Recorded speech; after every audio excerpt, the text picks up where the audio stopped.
Buenas tardes a todos. Good afternoon, everyone. I am the editor of Reservoir Books. My name is Jaume Bonfill, and I'm extremely happy today because we're going to be discussing today Feeding Ghosts, whose author is with us in Madrid these days. So I will briefly, very quickly introduce our guests today. First of all, I would like also to thank Fundación Telefónica, as always, for organizing this type of events, and the work that you do for the cultural life of the city is of great importance. I would also like to thank Quan Zhou, who will be today our host. Quan Zhou is the person who, for those of us who love comic books, found about her a few years ago with a comic book and a graphic novel that was titled Gazpacho Agridulce, which is bittersweet gazpacho, translated into English. She is multi-faceted artist. She does many things. She has been working she has worked in several universities in the United States, and I thank her for being here with us today to discuss Feeding Ghosts with Tessa Hulls. And of course I would like to thank Tessa for visiting us in Spain these days, for having written this book. Very quickly, I have to say that Tessa is also an artist in the broadest meaning of the word. She had devoted her time to activism, to war art, and she is a very complete artist, so to speak. And for those of us who love comic books, we have been waiting for a book that held the promise of being very big in terms of size and also in terms of content, and this is the result, Feeding Ghosts. She has been working on it for almost a decade. It was finally published last year in Spanish. We published it in February, and Feeding Ghosts is a book about many things, but it is above all about how trauma can be passed from a generation to the next. There are three generations of women: the family of the author, her grandmother, her mother, herself, and the book is about the history of China in the 20th century and its conflictful relationship with Hong Kong, and these are all things that we will be hearing about today. I'm sure that Quan will ask very interesting questions.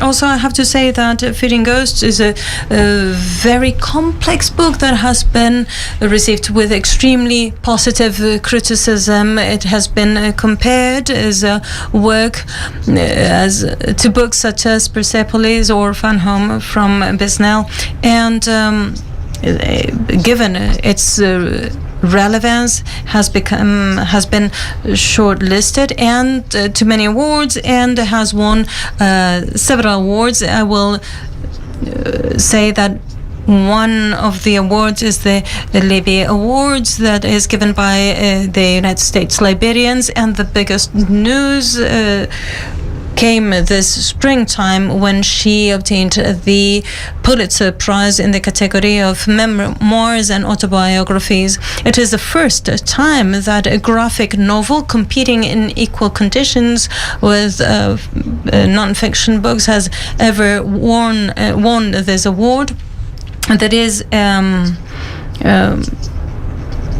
the case of Mouse that won also this award, but in a different category. So I think this speaks loudly about Tessa's work and about the expressivity or the expression capacities of graphic novels. And without further ado, we'll leave the floor to both our guests, and we will also have a Q&A portion of the session at the end, and also Tessa will be signing books outside in the lobby, so please welcome them with a warm applause.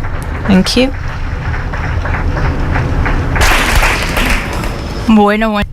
Well, I think that it is a rare occasion when you find the interviewer more nervous than the interviewee, but it is the case today. I don't think that you cannot introduce a Pulitzer Prize awardee every day, but first I would like to tell you about how I got to meet Tessa. Last year I was living in New York, and I found this interesting book in the library in New York's public library. So I borrowed Tessa's book, and all of a sudden I opened it and I said, wow, what is this? But understand that minorities and racialized communities talk about our being orphans of referrals, of references. When they talk about our identity, you're rather Chinese or rather Spanish, or we are always in the first, in the score one, just at the starting point of this racialized discourse or this mixed identities. And the history about China, for instance, is something that I found a lot about in Tessa's book. So sometimes these ideas about identity do not grow, they go around and around with the same things.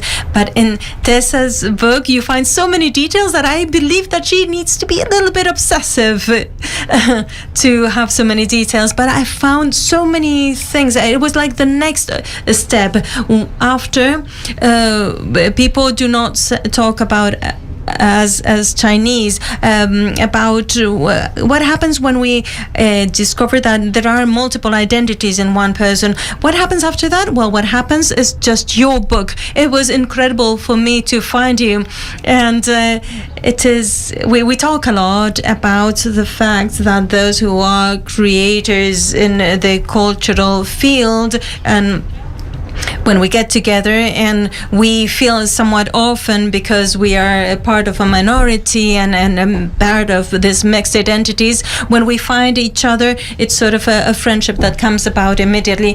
When I was in the before this book was published in Spain, I've been recommending your book. I've recommended it to my sister, to my friend who's here today. So it was a great privilege for me and a great honor to be able to introduce Tessa here today. So thank you so much for being here with us.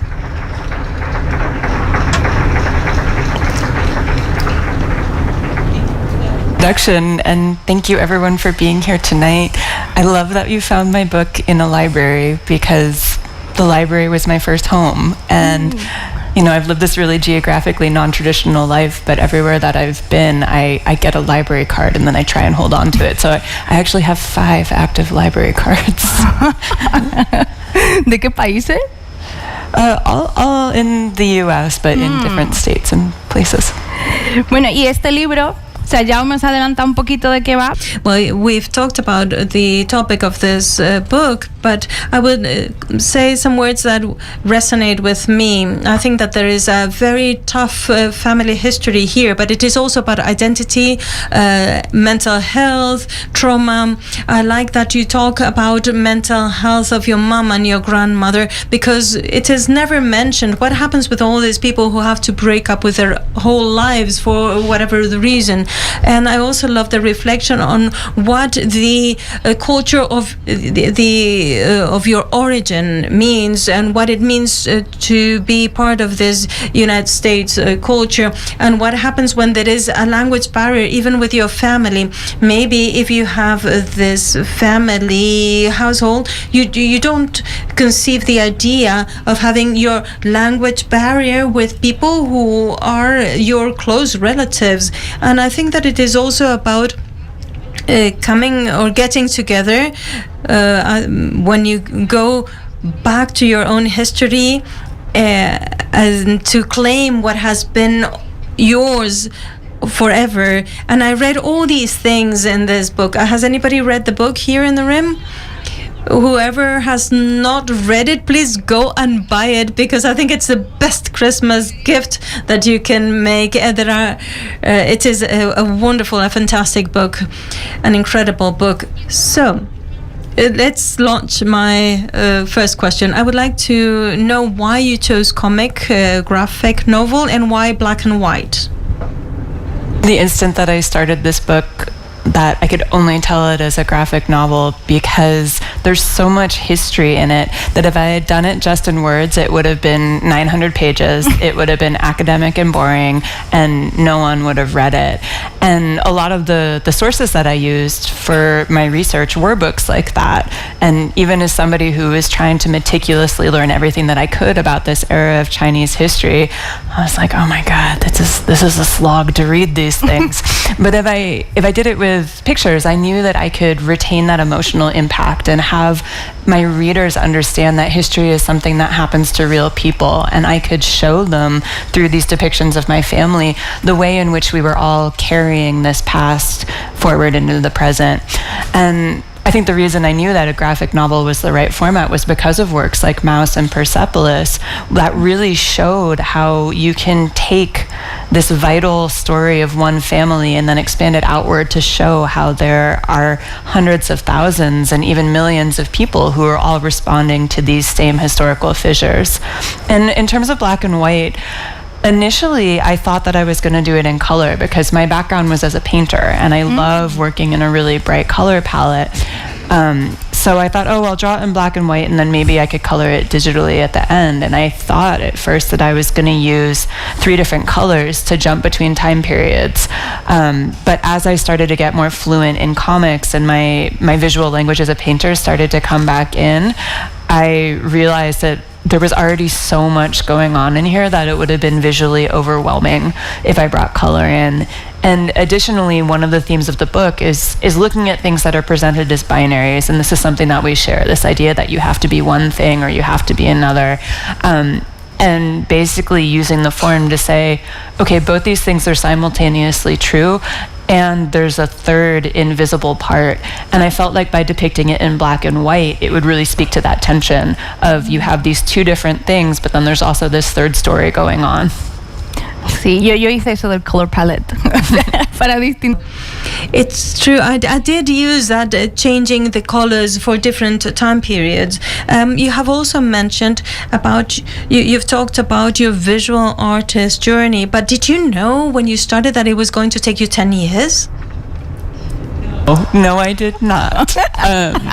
If I had known what this book was going to ask of me, well, that's not true. I would have done it. I would have had to do it eventually because I really spent the first 30 years of my life running away from this story because I grew up with these fissures in my family, and a lot of the panels in this book, it has these very dense webs of ghosts. I have my viewers see the way that I was growing up in these environments where everything was suffocating because there were these stories that weren't talked about.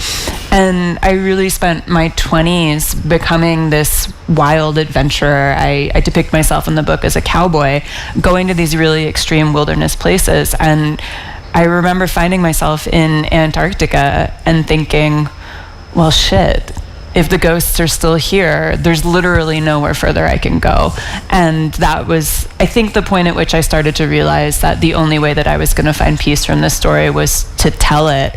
But I thought it was going to take maybe 3 to 5 years. And I drew the bulk of the book during COVID. And I think that's part of what was so hard and heavy about it, is I had to make the bulk of it during a point where I really didn't have community or support structures. El libro que te regalé yo también lo hice llorando.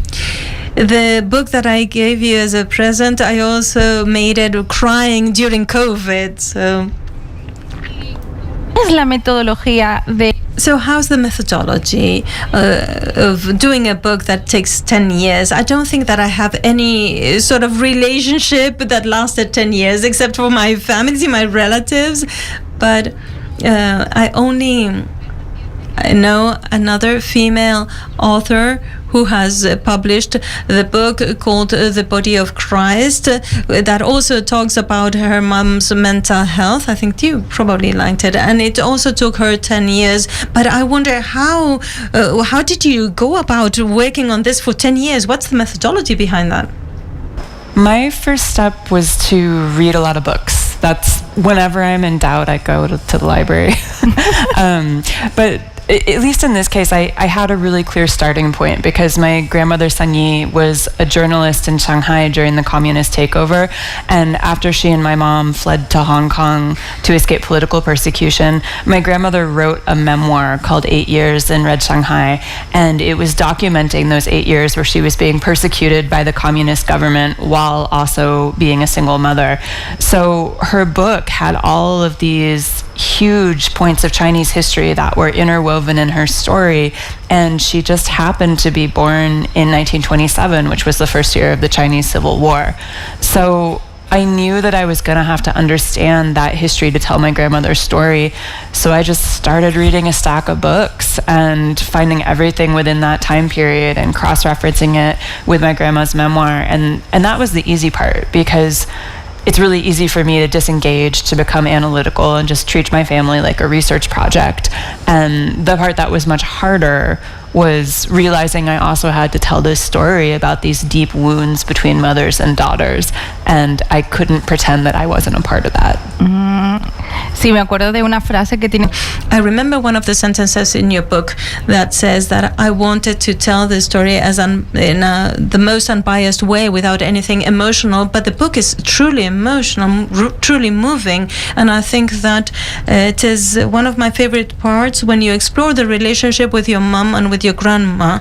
And now that you mentioned her, why do you call her sometimes Sonny, and why do you call her grandma sometimes? I cannot call my grandma by her name because it had an enormous disrespect. I can only say mom's grandma on my mom's side or grandma on my dad's side. So I wonder why you use both names for her.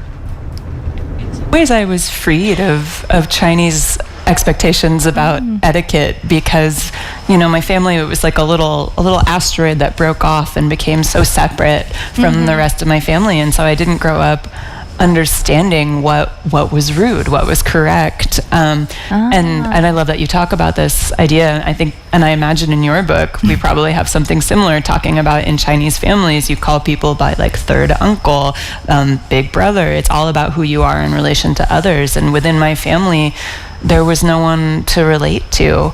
And because my grandmother was really heavily medicated on antipsychotics and still stuck within this trauma loop of the past and didn't really speak English, there wasn't a way for us to communicate. And so I didn't have enough of a sense of connection to her to really even know what to call her. So in a way, I think that gave me license to treat her name as almost a neutral word. When you're writing, you think about like, how are you going to switch up the cadence of the language for a reader? And so that switch between sometimes her name, sometimes grandma, I think I was thinking about it just as a writer, what feels like it has a better flow or fit for what's on the page. Y antes, cuando has mencionado lo de que era una gran investigación, you have mentioned that it was a great research that you had to do, although you had all this information, the memoirs from your grandma. Would you say that doing the research was a safe space for you before you dug into your family life? Safe space for me because you can hide in it and you can just disappear.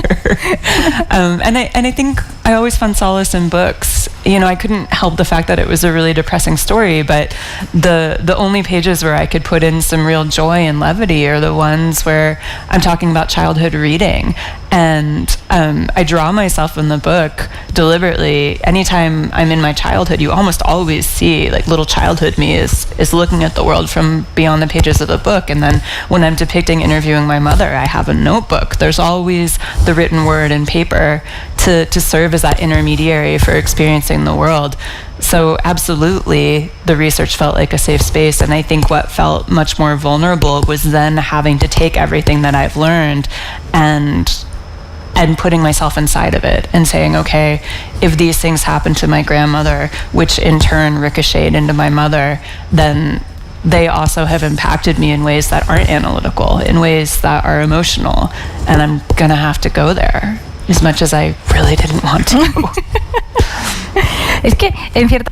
and to a certain extent, I believe that it is such an intimate book. I feel somewhat embarrassed to ask you things, even if for me, I also work with autobiography, autofiction, but I really don't know if this is your private life or your work. I would like to ask you so many things about your grandma, but I would like to know where that thin line lies. Where is it for you, so I can tell where I can ask you about, what things I can ask you about, and not to make you feel uncomfortable. But going back to the story of your grandma, when she left China, you talk about how she literally lost her mind and how she had this big impact on you. And I think that going back to this line, it is very much blurred, and this is non-fiction. So when do you feel that you are being inquired about your private life, and when it is about your work? The nice thing about ending up, I depict myself as a cowboy in this book, where if anything gets close to my walls, I just put on my hat, hop on my horse, and I'm gone. So I'm very good at protecting myself. So therefore, I'm like, bring it. There's nothing you can ask me that's going to feel like it crosses the line. Vale. So yeah, you have permission. You can ask anything. ¿No? También estaba leyendo sobre... I was also asking about death, because you talk about in your introduction how while you were traveling, your grandma passed away, and how this really changes everything. Also, your mom. Would you like to elaborate on this? I also have some hypotheses on this, but would you like to elaborate on this? Because I think that it is very important in this three people part. That really struck me. I was very lucky on a lot of levels in what I was given in making this book, because in addition to having my grandmother's memoir, I also had this incredibly rare and strange gift of an immigrant mother who actually wanted to talk about the past. Which is muy strange. I know. I'm like, I don't know how that happened. I have the only one. But she took it to such an extreme that she only wanted to talk about it. Wow, trauma response. Yeah, absolutely. And there was this line that she said, so my grandmother, in the aftermath of being put through Maoist era thought reform until her mind broke under repeated interrogation, she ended up having a mental breakdown once she was in Hong Kong and was placed in a mental institution and never fully recovered. And my mother is an incredibly talented writer in her own right, even though she's never written, but she would tell me these devastating lines, and just casually, because I think that is another really typical immigrant parent thing, is like the things that seem like they should be the most incendiary or the hardest, they mention them like, oh yeah, I got like the abortion thing. Oh yeah, grandmother going to go to abort me. Yeah, and it didn't work. Yeah, but my mom told me, casually one time, she said, oh, sometimes I think it would have been better if my mom had died, because then it would have just been saying goodbye once. But with mental illness, it's saying goodbye over and over and over again. And the point at which my grandmother died in 2012, that was really when I realized that the scale of the story of this broken relationship between me and my mother was actually about intergenerational trauma and China, because when my grandma died, I really thought that my mom would find some measure of relief or freedom, and instead she just became so much more closed and trapped than she ever had been. And that's really what made me look at this and say, oh, there's a much larger story here, and I'm gonna have to tell it. This is kind of like caregiver curse, no? Ni contigo ni sin ti. It's a bit like without you, with or without you. I cannot live with nor without you. I encourage you again to buy this book and gift it as a Christmas gift. And grandmother dies after being sent to a nursery home because she really needed special care. And the way that you narrate the feelings of your mom made me so sad, because you tell this with such tenderness. And for Chinese families, it is a duty to take care of your of the elderly, and I don't think that Western societies or the Spanish society currently cannot understand this. Maybe 2 generations ago they did, but I looked at your mom and I thought it's not only the trauma of losing your mom, but it is also about fighting your whole set of beliefs. You're being really a bad person when you leave your elderly in a nursery home. I thought when I read the story that your mom should be devastated by this, and I didn't understand this until I got more in touch with my Chinese dad. So after the traumatic experience of what happened to your grandma, it was a pleasure for me to learn also about your mother. There's no question there, sorry. Like the way you narrate. ¿Cómo fue para ti? How was it for your own mental health to do this empathy exercise with your mum? It took me 2 years after finishing the book to recover. Wow. It was really, really hard, and one of the things that I talk about in explaining why graphic novels are such a strong format for this particular kind of story is there's a way in which our brains are wired, and you know this as an artist, that if you're drawing an expression, you're making that expression. If you're drawing a pose, you're making that pose. And there's a way in which, therefore, a graphic memoir requires a level of reenactment that is orders of magnitude beyond a book that's just written in words, because your body is going through literally everything, and all of the characters that you're depicting, you're serving as a conduit for them. And I don't think I had the support structures that I needed to really be able to remain whole while doing this exercise in empathy. So ultimately, I think it brought my mother and I to a really beautiful and tender place that we never would have reached otherwise. But it really caused a lot of damage that I then had to repair. Wow. Y hablando también de tu madre también. And also talking about your mom, your dad, because he is not a protagonist, but I have some comments about him. First of all, after reading the book, you say, white men. They're really bad. And the second idea is, I liked it when you talk about language, that there was no cultural barrier because you spoke English, but you didn't realize that there was this cultural barrier because your dad was British, your mom was from Hong Kong, Chinese, but there was this cultural clash. So I don't know really how to make this question, because I live between 2 cultures, but both my parents are Chinese, so it's society and my house, my home. But for you, it was a British dad, mom. Between the sentence that you wrote was incredible, and I love it.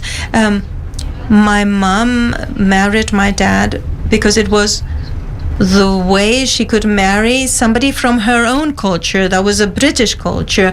So how do you experience this mix? Because it is a really big mix, even though there was no language barrier between you and your parents.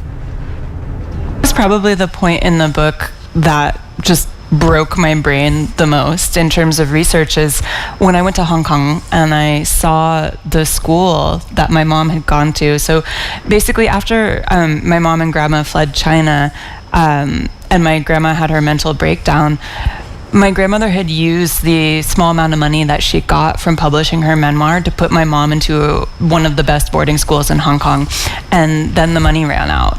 But at that point, she had already been taken in, so she was taken on as a charity case, and effectively what that meant is she kept her mother's condition a secret, and she would sneak out on the weekends to go see her mother in the mental hospital.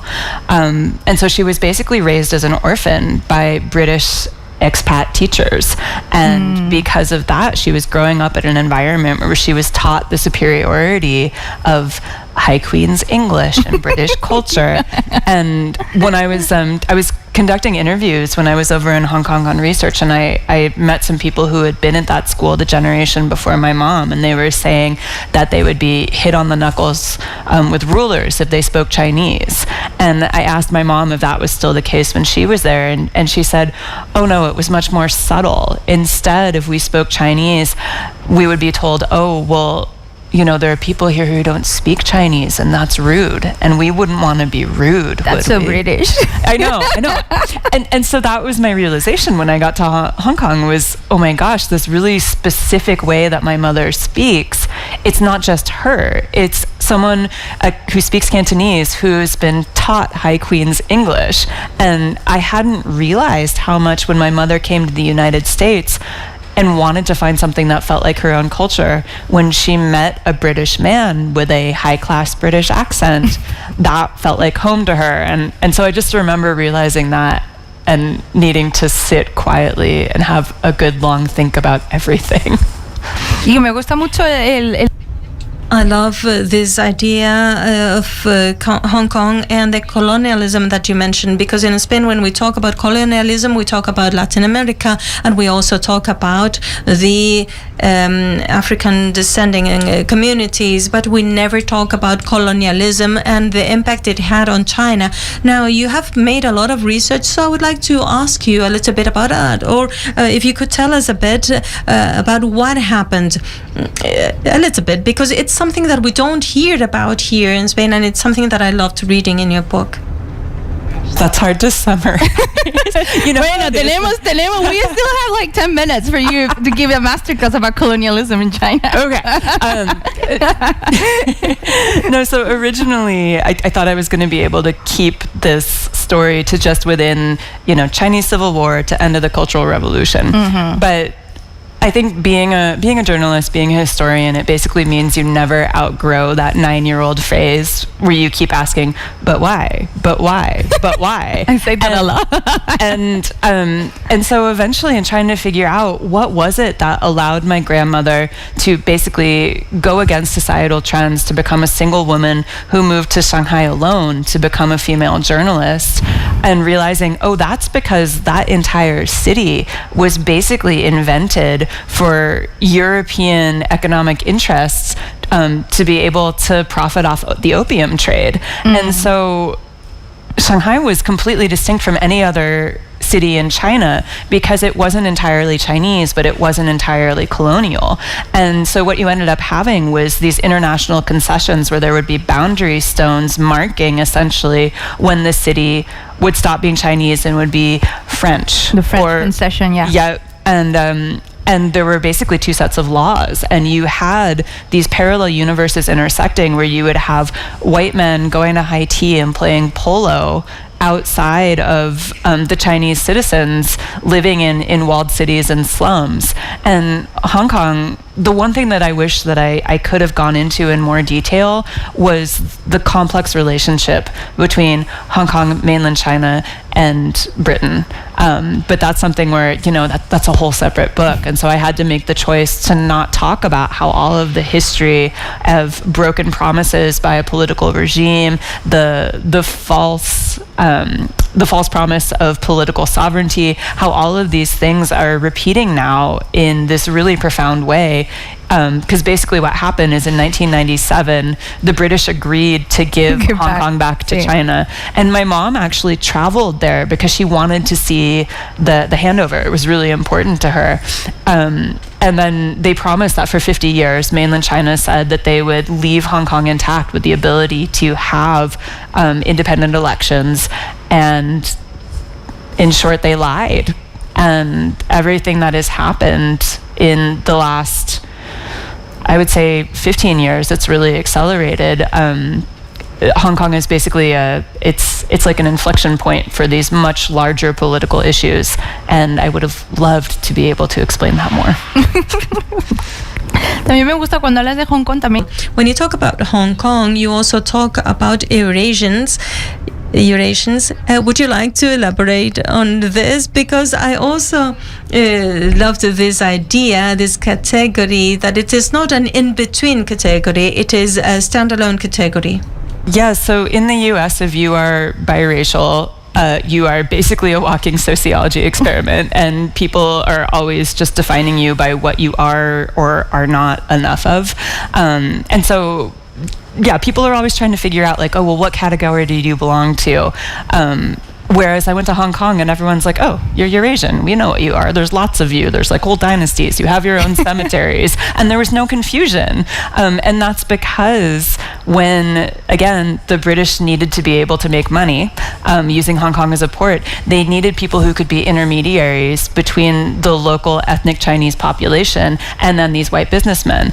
And because of the long history of Asian women turning to sex work, because there were all of these white men coming over, there were generations of these Eurasian children who then were the natural intermediaries. And because they were in this role being the language brokers of power, they ended up with these very powerful dynasties. And there's a very long legacy of this in Hong Kong. And I was like, this is mind-blowing. Nothing like this exists in the United States. And everyone was like, why are you making, like, this is common. And they were like a little bit confused by how much it was blowing my mind. And my favorite fact that I found, that there was no way to fit it into the book, just didn't make sense, but there are these lighthouses on the barrier islands around Hong Kong, and they would have the Eurasians be the lighthouse keepers. Wow. Yeah, because they would be the keepers of the borderlands. And I was like, that's the coolest fact ever, but I can't put it in there. ¿Por qué? Why? Why there were Eurasians keeping in the lighthouses?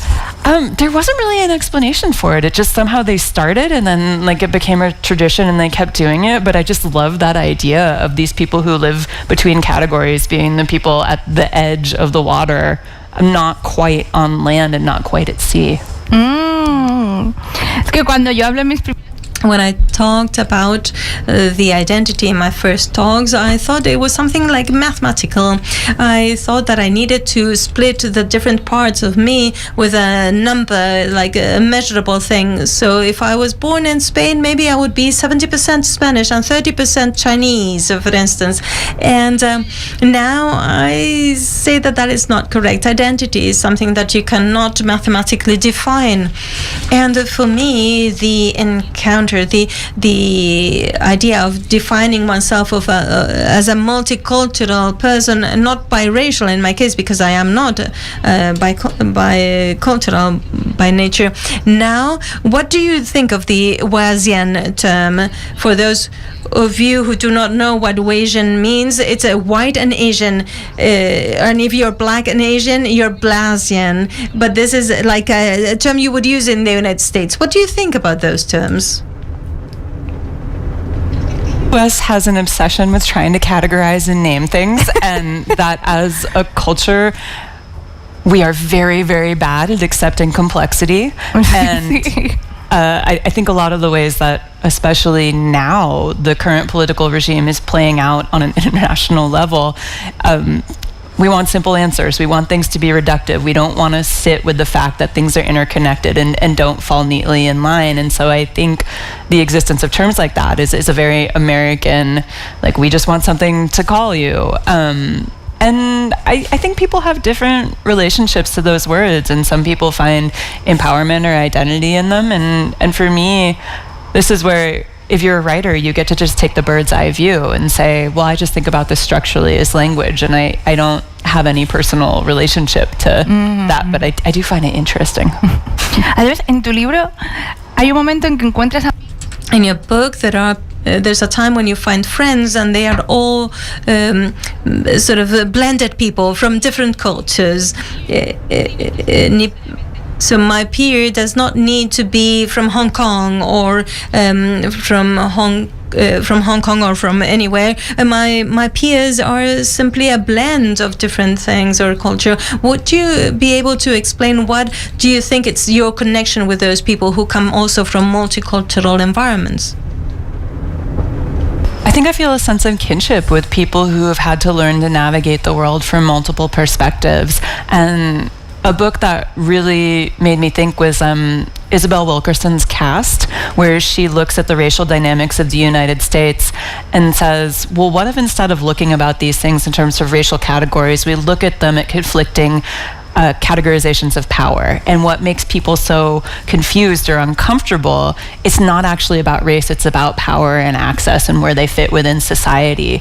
And so I think I'm really drawn to people who have that kind of systems-based way of thinking about the world, where you look at underlying power structures and you look at something that seems clear or defined and want to look at the much murkier level behind it. And if you are bicultural, if you are biracial, if you are something that causes you to not have one camp that you can cleanly stand in, I think it forces you to approach the world with a lot of nuance and a lot of compassion. And those are the people that I find myself most drawn to. Sí, yo pienso lo mismo que tú. It's all about... estoy, vamos, 100% align with you. Yo creo que...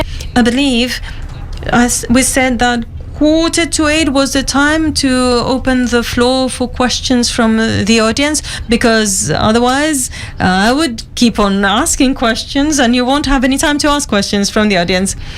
If there are questions from the audience, please raise your hands. And if there aren't any, I can keep on. I read somewhere that you taught yourself how to draw in order to write this book. How was your process? Yeah, so I knew how to draw and paint as a visual artist, but I didn't know how to work in comics. So I did what I always do, and I went to the library. And I split my time living between Seattle, Washington, and Juneau, Alaska. And I was living in Seattle for most of the time that I was working on this book. So I had access to an amazing library system. And I would just walk to the central branch of the library with an empty backpack, and I would go just get a huge stack of graphic novels, and I would deliberately choose them at random, because I think you often learn a lot more from things that aren't the most polished or best, because you can see what doesn't work. And I would take them home and I would do little sketchbook critiques where I would draw on the style of all of these artists, and I would sort of see what techniques they were using and then what I wanted to magpie. So by the time I actually started my book, I knew exactly what I was going for and kind of what I wanted to extract from all these different graphic novels. And there definitely was an awkward learning curve to it, and it was really hard having to go from being a painter where I felt this fluidity. It's like a language. I was fluent in painting, and then I had to learn something else where I'm like, oh, awkward verb conjugations, it's so hard. And probably the first 30 pages that I drew for the book, I ended up going back and redrawing almost all of them, because after those years of working in this medium, I had learned, and it was really visible to me that I was going to have to redo those early attempts. Thank you.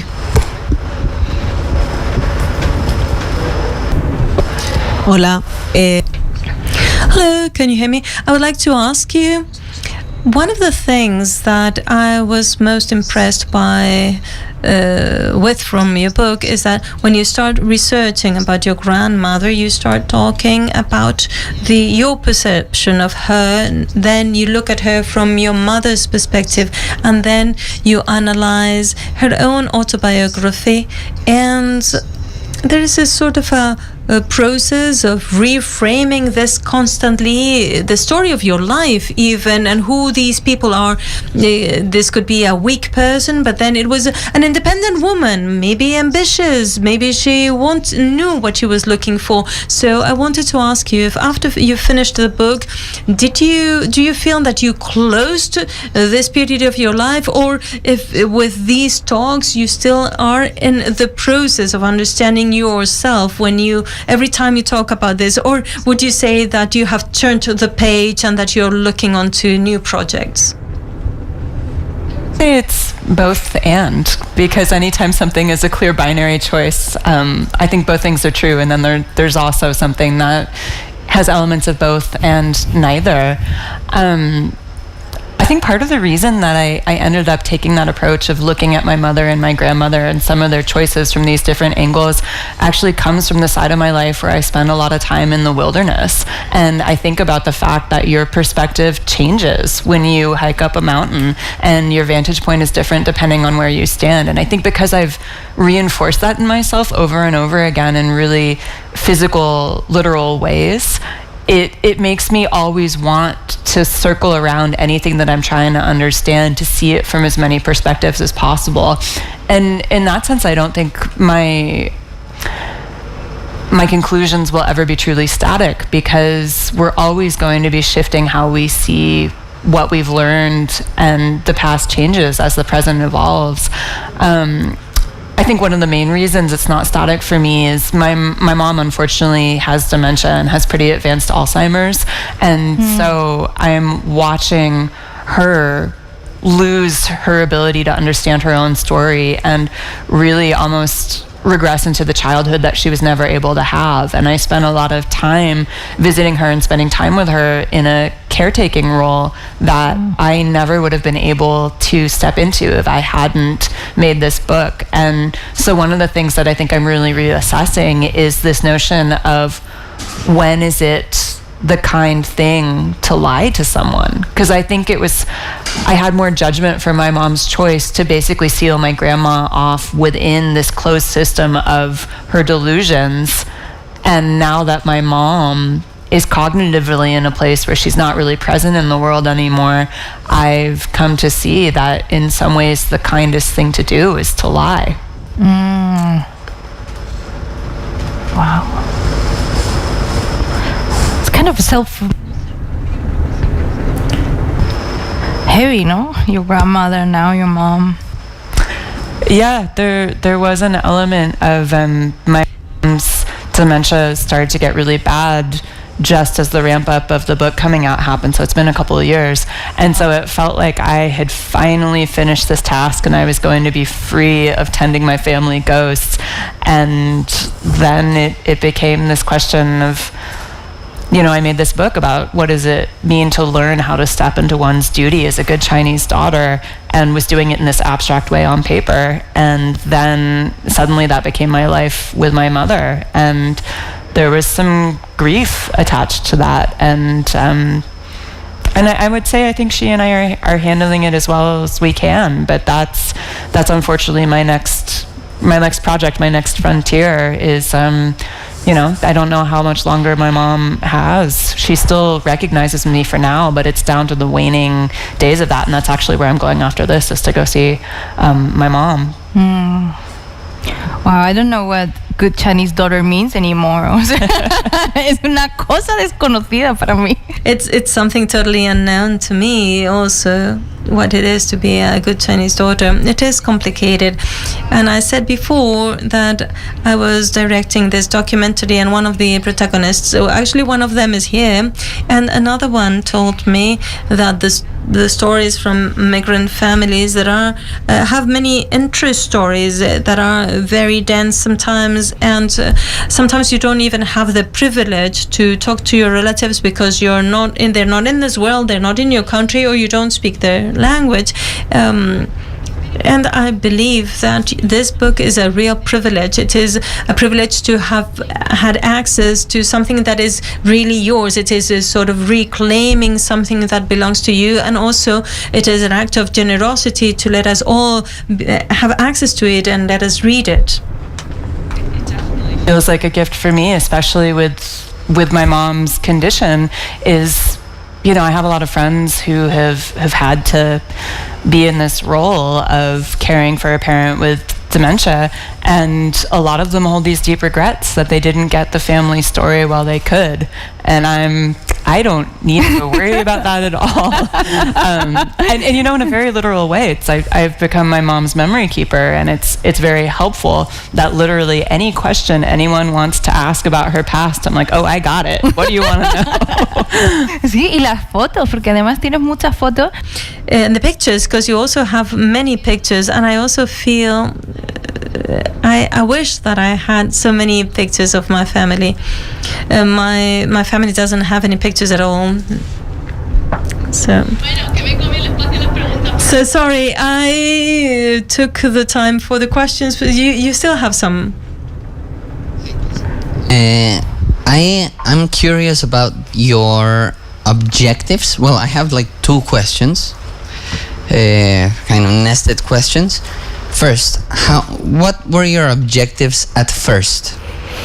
And then how did those objectives evolve as you were writing the book? Basically.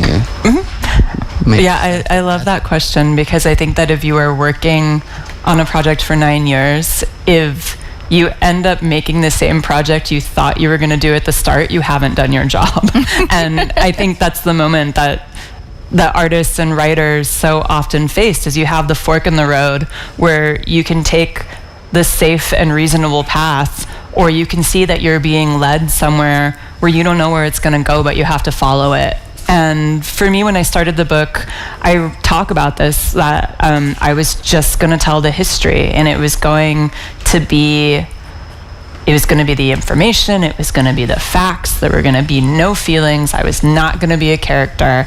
And at some point I realized, well, that's bullshit. I can't actually do that. And as I started learning more about what had happened to my grandmother in China and the profound depths of her fear and her damage and the way that my mother carried it too, I really had to accept that if I was going to tell that story, I needed to carry it a generation further and talk about how this was my legacy too. And it really forced me to confront the fact that I was deeply traumatized, and I had done the same thing that I was accusing my mom and my grandma of, which was just being in denial and not dealing with it. Mm-hmm. And ultimately, the book ended up being about how mothers and daughters both damage and save one another. Mm-hmm. And that is not the book I thought I was going to write. Thank you, Tessa. It's working, yeah. I was just interested in you just mentioned the fact that you were deeply traumatized yourself, and I would like to know if you could share with us what you have found out in your book about transgenerational trauma. Thank you. Yeah, one of the most interesting things in my research for this book was learning about this emerging field of epigenetics and the way in which you can physically and demonstrably measure that the fear of one generation is carried over into the next. And there's a really interesting study where mice were given electric shocks while they were smelling a certain thing, so they were taught to fear a certain smell. And then the next generation of mice, even though they had never been exposed to it, they would have that same fear response to that smell. And there was a book that had a really huge impact on me. It's by, oh my gosh, why am I blanking on the name? Elizabeth Rosner, Survivor Cafe, The Legacy of Trauma and the Labyrinth of Memory. And she was the daughter of Holocaust survivors, and she was looking at this question of what does the generation born to the ones who went through the trauma, how do they navigate the negative space of what happened to their parents but didn't happen to them? And one of the most interesting things that I learned in that book is this generation 1.5, as they're called, they're very disproportionately represented in two professional fields. They either end up therapists or artists. And I thought that was really interesting, where you end up with this kind of this unwilling sensitivity to the way in which stories are carried, and you kind of can't run from it because it's going to be inscribed on you one way or another. And I think it forces you to find a way to channel these experiences, and I think it's really interesting that a lot of people choose to do it either through expression in their own work or becoming somebody who helps shepherd the stories of others. Hola, Tessa. Hi, Tessa. I would like to ask about a part of your book when you talk about the fact that you were taken to many therapists when you were a child by your mom and health professionals, and how you felt like there was a wall between you and them. So have you reconciled with health professionals because you have seen them from different perspectives, or do you believe that it was some type of health professionals that you had to deal with at a very specific time? And also I wanted to ask you, now that you were talking about your mom currently having dementia, in the case case of your grandma,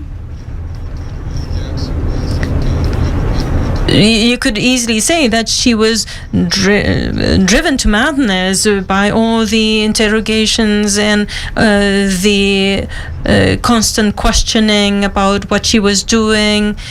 I think that for what you say, if I understood well, this led her to lose her mind, stricto sensu. So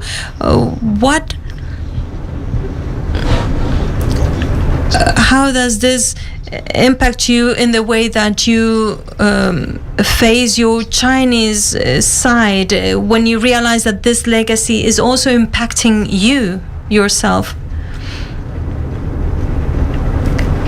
Look, I very deliberately never name my grandmother's mental health diagnosis, and the years that you're talking about, essentially what my mom did, because she had this profound fear of mental illness. She was convinced that the reason my grandma had lost her mind is because she had been a writer, and the creative temperament comes with this increased risk of mental illness. And so my mom started sending me to just a deluge of psychiatrists and psychologists and involuntary medication, basically saying she's going to lose her mind. We have to find it before it happens so we can keep her safe. And it was a very damaging process, because while I think that therapy can be an incredible tool for healing, it can also be very damaging if it's used in a way that is overwriting the reality of who someone actually is. And I think children are very vulnerable if they have parents who, for whatever reason, are trying to enact something through their children instead of allowing those children to be who they are. And actually, one of the most interesting messages I got from putting this book in the world is I actually got an email from a psychiatrist writing to me to essentially apologize for the way in which his profession had failed me.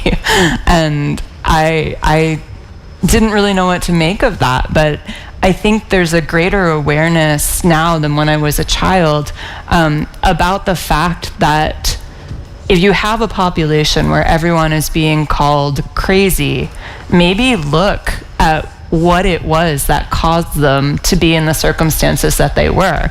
And there's a lot more sensitivity around the fact that PTSD, it affects huge swaths of the population. And ultimately, when it comes to my grandmother's diagnosis, I don't think that she was irredeemably mentally ill. I think she had untreated PTSD, and when she was brought to the United States, there wasn't any help to bring her back into a state of belonging or wholeness. And a huge part of that was because of language. I grew up in a town of 350 people, and there was literally no one my grandma could communicate with outside of my mom. So in a way, she was structurally forced to remain within this trauma cycle, but I really think it was much more what had happened to her instead of something that was innate within her.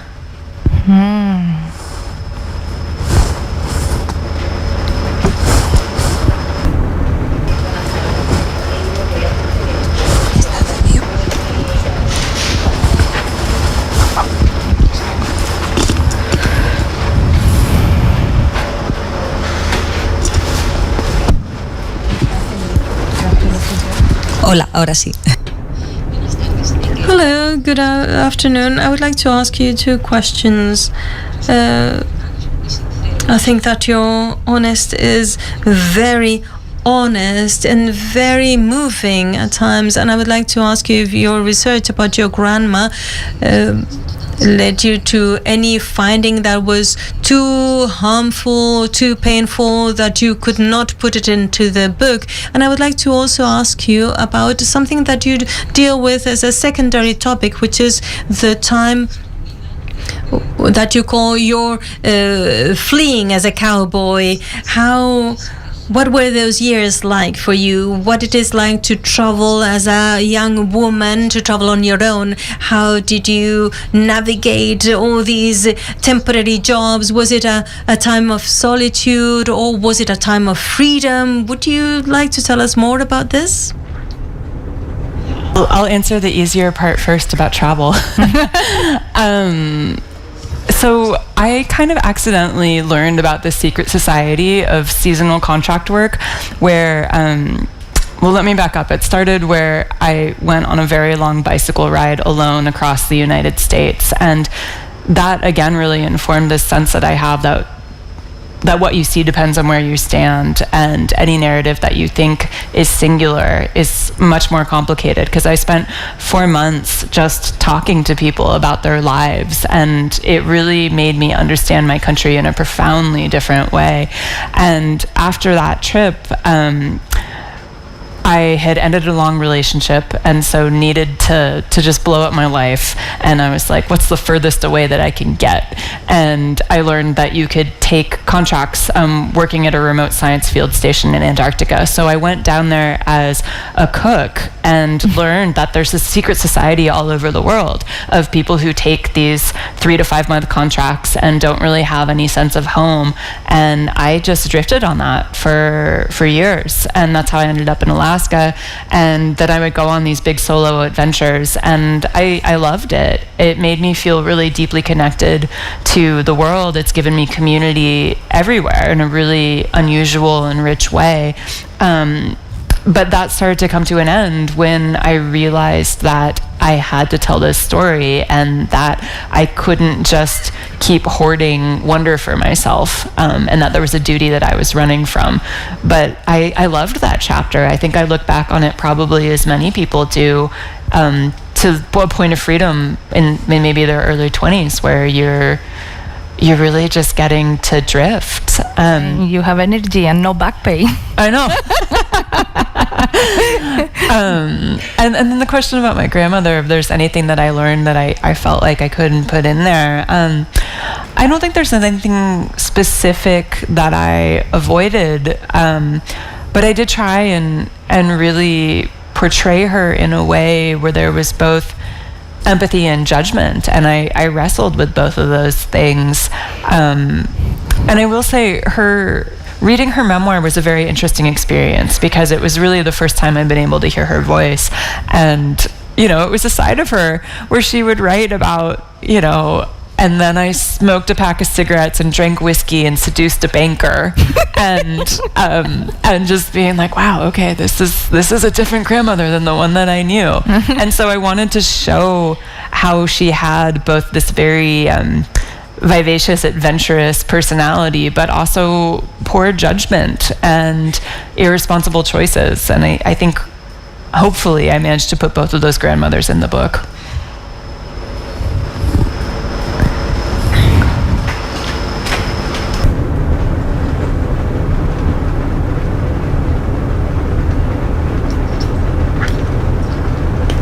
No. Oh, okay. Hi, Tessa. You just said a little while ago that your mother was also a very good writer. So it made me think about what would have been the book that she might have written. And in the book that you wrote, there was a section where she said to you something like, Tessa, you have to be honest, you have to talk about your own behavior. And so I was wondering, at the end of the book, when she read it, did she feel like you had put everything in that she had hoped to see in there? Oh, I love that question. It's unfortunately a bit of a sad answer, which is that to those of you who have read the book, my mother has an amazing capacity for projection. So if you give her any small piece of information, she will build an entirely fabricated world out of it and then cannot be dissuaded from the fact that it's true. So I was very careful in how I showed her pages, and I wanted to make sure that anything I showed her was a sufficiently long enough section that she could see the nuance within it. And unfortunately, what that meant is, while I did fully intend for her to read the finished book, by the time it was complete enough, her Alzheimer's had advanced to such a point that she didn't have the capacity to really be able to read it. But I think ultimately the book was secondary to the fact that we spent so many years working together, carrying the same story, and it left us with this ability to trust one another. And I think that speaks to the fact that I did what I needed to, and I did what she needed me to do, even though she was never really able to fully read the book upon completion. Bueno, nos queda tiempo para una pregunta más, y si we have time for one last question. If nobody asks anything, I will ask one question myself. Hello, I would like to ask you about your creative processes after the Pulitzer. What has it meant for you as a milestone, as a turning point? Well, again, I took probably a pretty unusual response to winning the Pulitzer, which is I went and hid in the wilderness for a couple of months and avoided my email because I was really overwhelmed. It really made me reflect on the fact that usually when something unexpected changes your life, it's in a bad way. It's somebody has been in an accident. It's a medical diagnosis. Because when a good thing happens, you did something to take concrete steps to get there. Like you get married, you have a kid, you buy a house. You took actions that led to those things. Whereas this just fell from the sky.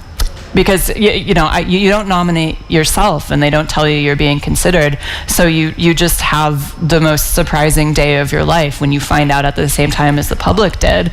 And it really made me think about the dual notions of power and responsibility and how it has given me a much higher profile. And by virtue of it being the only graphic novel since Mouse to have received this award, being able to be a steward and an ambassador to the fact that comics are literature. So I think that's part of the reason that I didn't sort of do what was expected of me and go on a huge media circuit and, be in the spotlight, is that I've never wanted to work that way. I want to be a conduit and not a focus. And I really needed to go back to what felt like my foundation, which is always the wilderness, to really get clear how I wanted to move forward with this new thing. So I've been giving a lot of thought to what would it look like to use this award not for furthering my own career, but to use it in ways that benefit community. And so I've got kind of a lot of quiet irons in the fire around that, but I'm working on some things. Bueno, pues con esto y un bizcocho. Well, I think with this we will call it a day. Thank you, everyone. Thank you, Fundación Telefónica, Reservoir Books, and also Tessa for this wonderful afternoon. Now you will have her signing her graphic novel over there at the lobby, and so I encourage you to buy it, to read it, to gift it. Thank you so much, Tessa.